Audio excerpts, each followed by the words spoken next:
The ancient land of Israel is a testimony, an evidence, if you will, of the greatness of what God did in that country, a testimony to the truth of the words that we find in the pages of the Bible.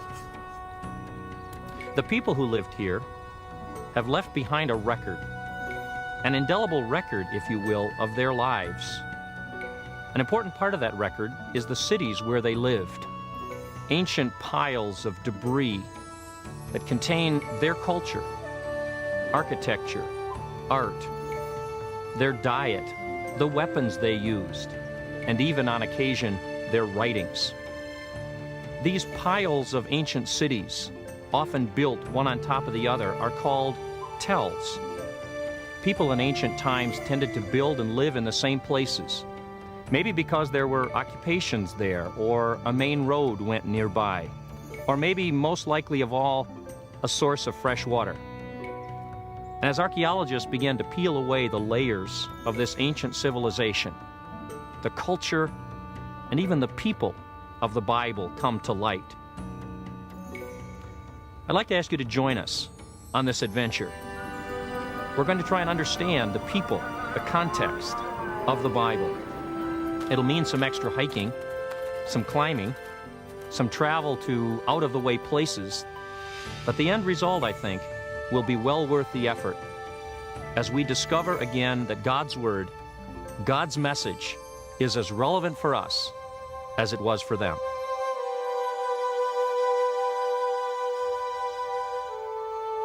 The great roadway that connected the empires of the ancient world is called the Via Maris, the Way of the Sea. All important countries and civilizations of Bible times traveled back and forth on that road. That road goes through a very crucial mountain pass. That mountain pass is guarded by the greatest of the ancient cities, the city of Megiddo. Some would even say that it becomes the place which symbolizes the battle that will end the world itself.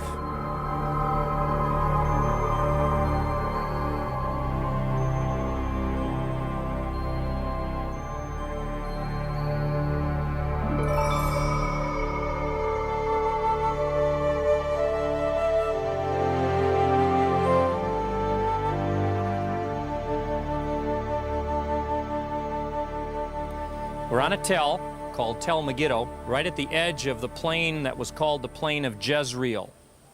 Some Christians refer to it as the Plain of Armageddon. We'll call it by its Hebrew name, the Plain of Jezreel. To the east of us, the great eastern empires of Assyria, Babylon, and Persia, with their silks and their cloth and their spices and all the exotic things. To the south and west of us, Egypt, that huge, powerful, technologically advanced nation with its food supply and access to salt and other kinds of things. And those two empires really needed each other, and so they traded back and forth.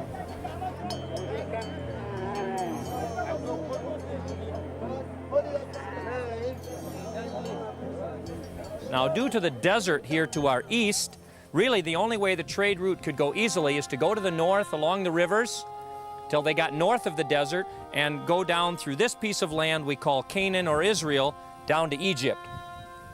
If there's one place where that road could be controlled, it's right here at Megiddo. And for that reason, before the Bronze Age, people came here to live, not only because of the fertility of the valley, but also because this city stood right here and guarded that pass through which the trade route went and therefore could exert control over the world. Some scholars say that more battles have been fought down there in the Jezreel Valley in front of you right here than any other place in the world known to history. So you have to imagine the bloodshed down here in this valley, most of it done simply to exert control over this spot because this spot controlled the world. Probably the most significant passage about this place in the Bible is in 1 Kings, where it describes King Solomon's power and glory. Solomon, you remember, had become king in the south in Jerusalem. He had been put on the throne there that his father David had held, and Solomon asked God for wisdom. So God said, I'll give you wisdom, but I'm going to give you greatness also. Solomon became the richest king who had ever lived. He had money, he had power, he stretched the kingdom to the north and the south and to the east, probably the greatest Israelite king in terms of total power to ever live. Well, the Bible says in 1 Kings chapter 9 that Solomon fortified Gezer, Megiddo, and Chatzor. Now, that tells you from a Hebrew way how Solomon controlled the world. What made Solomon rich? God did. How did God do it? By giving Solomon the strength to control this trade route. So world control right here, and Solomon had it. This city controls the world because it controls the trade route. In the book of Revelation, the writer is talking about the continuing battle between good and evil. And he writes it this way: "Then they gathered the kings together to the place that in Hebrew is called Armageddon." Now, what makes this Armageddon? Well, we're standing on a hill, a mound, a mount. In Hebrew, Har, H-A-R. So we're at Har Megiddo, or as you would say it in Hebrew, Harmageddon. And this becomes the place of Harmageddon. So what you're looking at out here is what the writer of Revelation uses when he wants to describe the symbol of the battle for the end of the world. By choosing this location, he gives you some insight about what that battle is all about. Since this place determines the control of the world, by saying the battle will be at Armageddon, the writer is saying the battle is ultimately for control of the world. What would represent Megiddo in our culture? Okay? Hollywood. I could call Hollywood Megiddo. Hollywood sets the standard of the value system of our culture. We could say New York. What is New York? Well, it's the financial center of the world. If the values that determine New York are oppression and injustice and dishonesty, then the influence we have on the rest of the world is anti-God. Maybe you want to say Washington, D.C. is the Megiddo. Maybe that's a call for some of you to be Christian politicians. See, we can't all just be the little people who serve the Lord. Sometime along the line, we've got to say, we not only need the little towns of Jezreel and all these other little towns in the valley, we got to have the Megiddos too. Maybe the most significant Megiddo of today in America is the family. So maybe the first commitment that each of us have to have in this battle of Armageddon, which in my opinion goes on every day in every town and community you represent, maybe the first step in that battle, the first skirmish, will be to go back and rededicate yourselves to family. And so we come here, I think, not to say we're standing where history will end. I think we're standing here to say there's a battle going on. There's going to be an ongoing battle between the people of God and the people of the devil. And that battle is called Armageddon. But I like to think also that ultimately the battle between good and evil is going on all over the world. And that battle is going to determine who and what controls the world. Now the question becomes for us, where are we in that battle? Where are our loyalties? Where are our allegiances? The Bible describes that the battle of the end of time is not a battle for political real estate, but it's a battle for the hearts and souls and minds of people. I'd like to have you all look across to the north. That's Nazareth. Now, just over the crest of that hill, a boy grew up. And I wonder how many times he climbed to the hill behind his house and looked across the valley at Megiddo, knowing what it stood for, knowing what had happened here, but more importantly, knowing that it represented a battle of which he was to become commander-in-chief. He grew up, people, at Armageddon. So in a sense, the work of Jesus Christ starts at Armageddon and ends at Armageddon. It starts with a virgin birth and a little boy, and it ends up with the King of the universe coming back and saying, it's finished, it's done, it's redeemed, it's right, it's forgiven, it's recreated. And so I look out there and I don't simply see a battle that I have to be part of. I also see the fact that that valley, that beautiful plain, symbolizes the victory of Jesus Christ. The ancient city of Megiddo was strategically important because it guarded the road, the Via Maris. Because of that importance, people went to great lengths to protect their water system.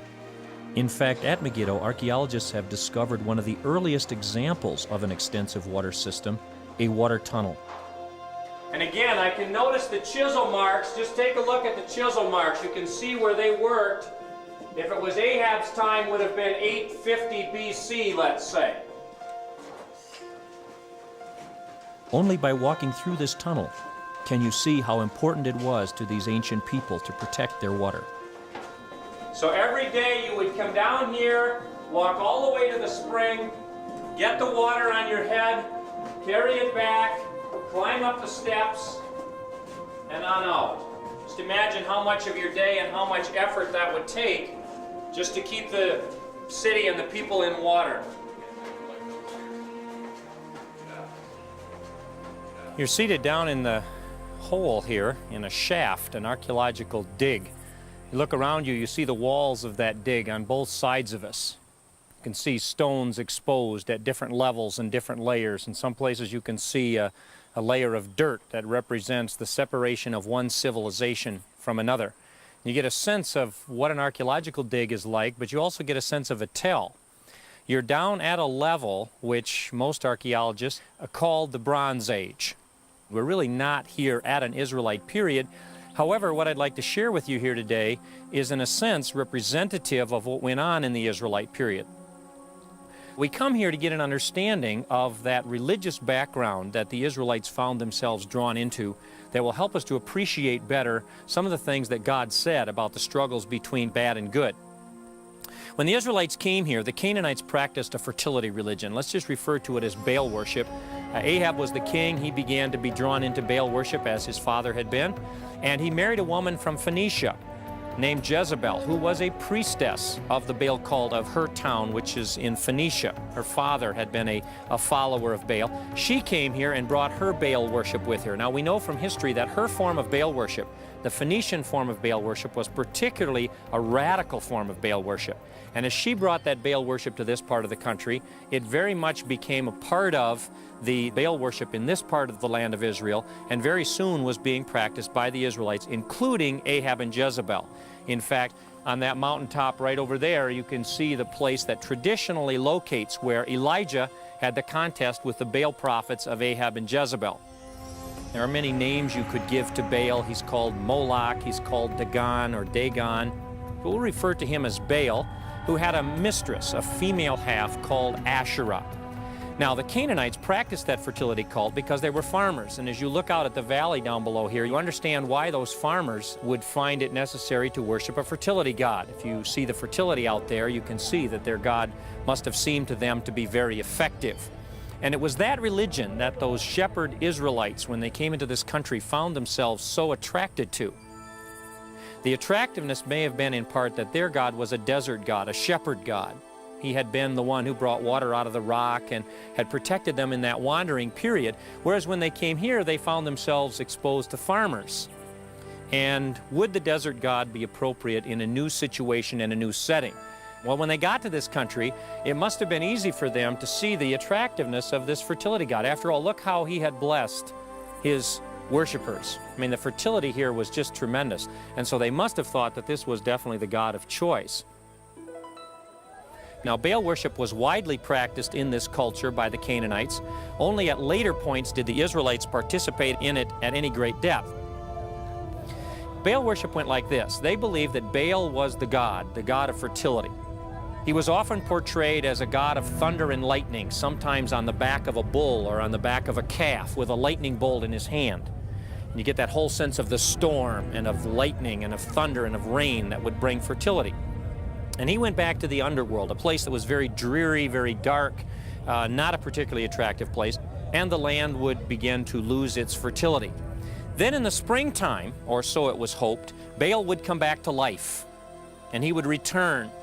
What they believed brought Baal back to life was the offering of blood. And we can say that throughout much of his history, the blood offering was the blood of an animal. But there were also times in history where the Canaanites practiced, and so did the Israelites, the offering of human blood. They believed that that offering of human life would somehow be an offering to Baal that would bring Baal back to life. And if Baal returned to life and had relations, sexual relations with his consort, his mistress Asherah, that relationship would produce fertility. The priest of Baal would have sexual relationships with a girl, a woman who had been chosen. She would be brought out onto a place like this, and in front of the worshipers gathering as you would gather in church, I guess you might say, would observe the sexual intercourse right here on this platform, because they believed that by having intercourse between priest and priestess of Baal, you could possibly encourage or seduce Baal and his mistress Asherah to have intercourse in some sense, and out of that relationship between Baal and Asherah would come the fertility of the land around. And then following that, all the adult members of the community who participated in the Baal cult, they would go off to the side and they themselves would practice intercourse with a prostitute. So the sexual relationship between the male and the female god produced the fertility of the crops and the olive trees and the vineyards and the sheep and even men and women in their families. And so their religious practices were really an attempt to encourage Baal to come back to life and for Baal and Asherah to have sexual relations. Now we have a community that has really perverted two of the most beautiful gifts that God has given. It's perverted the beauty of the gift of a human life, a child. But it's also in the process perverted the normal sexual relationship between a male and female within the bonds of marriage. And in our society, it seems like almost everything involves in some way a perversion or a lack of respect for the beauty of human sexuality, whether that's television or movies or advertisements or whatever. It just seems to me we have perverted similar kinds of things. You know, one of the names that the Canaanites gave to Baal was Baal Zevul. And Jesus comes along not too far from here, and he takes that word Beelzebub and he applies that word to the devil himself. He calls him Beelzebub.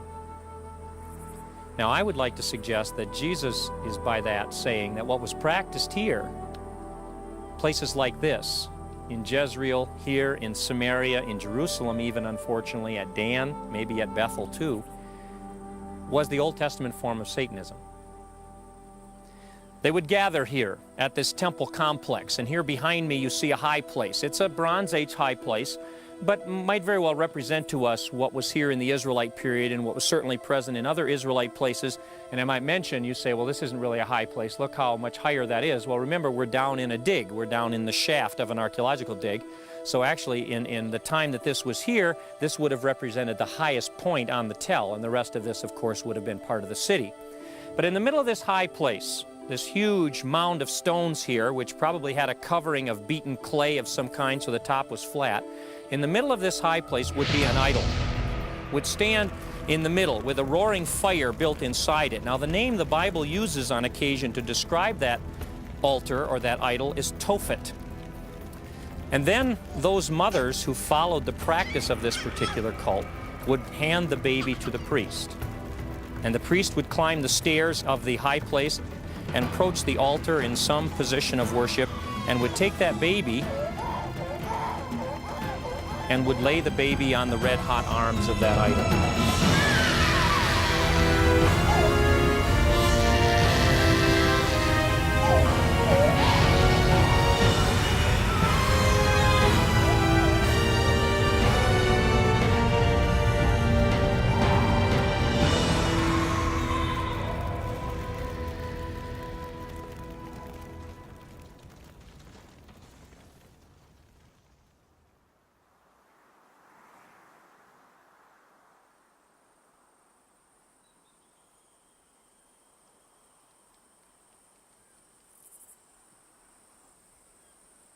Almost very difficult even to think about or to describe. Some of you have small children. Some of you are first sons. The people would gather to do that, including, the Bible tells us, King Manasseh, King Ahaz, and other kings in Judah who actually sacrificed their children in the valleys outside of the city of Jerusalem, somewhere near the temple. Now, in retrospect, as you look at that, you think about the fact that really what they were doing is saying, we so much want Baal's blessing of fertility of personal physical things that I need, my crops, my animals, that they were willing to offer the life of a child for personal, financial, material success. I think the culture we live in is remarkably similar, because it seems to me that what defines to a large extent the culture we live in is, on the one hand, the cheapness of human life. We practice abortion, and we take the life of an unborn child 29 million plus times already, often simply because of the inconvenience of the child for financial reasons. And that seems to me to be somewhat similar kind of motivation.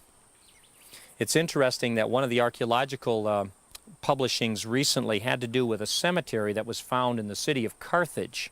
Carthage was originally Phoenician, where Jezebel came from, and they practiced a very similar kind of cult of religion. It came from the same source. They recently uncovered a cemetery there which was 60,000 square feet. 60,000 square feet of burials, all of burnings, at several levels deep. Now imagine how many babies were represented, how many human lives were represented in those levels of burial. I mean, you're talking about an enormous cemetery in several levels over a period of 100+ years. But in all those burial urns, the remains of the burnings of that particular year. What Satan brought to this culture and to this place was of such evil that somehow to believe that the taking, the offering of a human life, a baby no less, was appropriate because it brought personal gain. Questions, comments, reactions? I'd like to spend a few minutes reflecting on that. I guess I'm just struck too about how similar to abortion. I mean, we could fill cemeteries with babies that have been aborted, and you know, we wonder how they could stand by and watch it, and we do the same. And I think as Christians, we really need to, I guess, get on the bandwagon and not be so apathetic to watching it and let it happen. Going back to your concept of the relationship of abortion and the child sacrifices, you talked about the graveyard they uncovered. In today's society, we're claiming that that's not even a life. We're totally ignoring that, and we're not burying it. There's no remorse at all. Listen to this. At the same time they defiled my sanctuary and desecrated my Sabbaths, on the very day they sacrificed their children to their idols, they entered my sanctuary and desecrated it. That is what they did in my house. So these people had the incredible gall to sacrifice their children on the same day they went to God's house to worship Him. I think we have to be a little bit careful as we leave here today. I find myself sometimes leaving trying to understand how these people of this culture were thinking. And yet I guess I need to ask myself, when I go to worship my God, how pure and how clean is my heart? And I think sometimes God looks down and says, yeah, you're amazed that they could do this and then worship Him at the same time. But what about these sinful patterns in your life? How can you continue to do that and still come to church on Sunday and worship me? How can you claim to honor God and then do that on weekends? How can you claim to honor God and then do that in your business? How can you claim to honor God and say that about your parents? That's the question you're really asking. How can somebody have the value system of evil and claim to worship and serve God? And this is an extreme form of that, but it's the same issue. What strikes me by way of a faith lesson is that the battle in our culture that we've talked about so often between good and evil is a very real one that has incredible consequences. Because God comes to this culture and He says, I'm very patient with my people and I love you, but what goes on in a place like this, I absolutely will not tolerate. That's the last straw. In Jeremiah chapter 7, the people of Judah have done evil in my eyes, declares the Lord. They have set up their detestable idols in the house that bears my name and have defiled it. They have built the high places of Topheth in the valley of Hinnom, of Ben Hinnom, to burn their sons and daughters in the fire, something I did not command, nor did it enter my mind. So beware, the days are coming, declares the Lord, when people will no longer call it Topheth or the valley of Ben Hinnom, but the valley of slaughter. For they will bury the dead in the Topheth until there is no more room. Another passage in Jeremiah, God says, I will actually turn the whole city of Jerusalem into a Topheth. That's how upset I am with that. Taking the blood of an innocent for the sake of one's own personal gain is beyond what God is patient enough to bear. And so when God finally loses his patience, here comes the Assyrian army, probably the most brutal army the world has ever known. It comes marching down the Via Maris to places like this, and it ends at places like Lachish. And people there die brutal deaths. Some may be guilty of things like this, others may be completely innocent. But God finally says, enough. And I think we need to put ourselves into that situation. People, this is a very significant battle. And it's one that we really need to ask, have we been involved enough? Because it's the kind of battle that has long-term consequences. Now, I'm not saying the doom of our society is at hand, but in some ways I think it's very safe to say that God soon reaches a point where he says, I will not tolerate the shedding of innocent blood. God loves innocence. Remember the Sea of Galilee where Jesus stood by a millstone and he said, if you cause one of these little ones, and we define that to be more than children, one of these unimportant ones, to stumble, that'll throw you in the abyss. I think that's an expression of the same kind of anger that God felt with what went on here. And we could even add to that to say, you know, if someone has, through their own personal struggle, arrived at the point where they may have even had an abortion, there's even forgiveness then. And that's, I think, important note to have also. That is not the unforgivable sin. What is unforgivable is when a culture accepts this as acceptable.